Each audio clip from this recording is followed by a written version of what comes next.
Ni pokok tembikai yang hampir-hampir sebulan. Dah 3 minggu lebih dah kita tanam dekat tapak ni. Tengok daun pun dah mula naik besar. Bunga pun dah mula naik. Kita dah potong pucuk pun.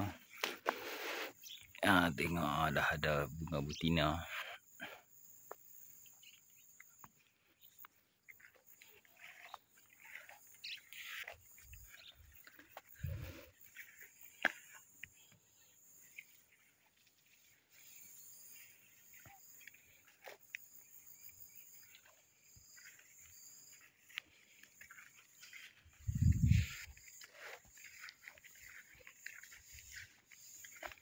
Kita tengok yang dalam pasu pula.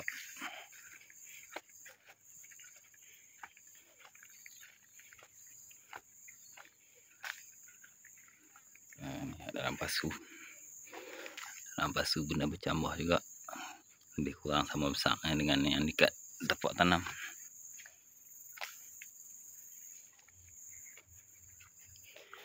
Ni pokok tembikai kuning. Tapi dia ni terencat sikit. Hal lain dah besar, dia baru kecil.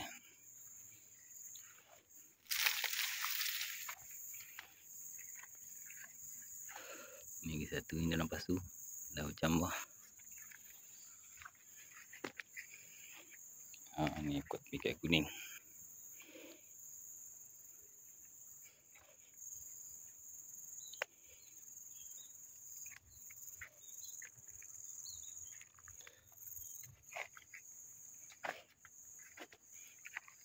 Pokok tembikai kuning juga.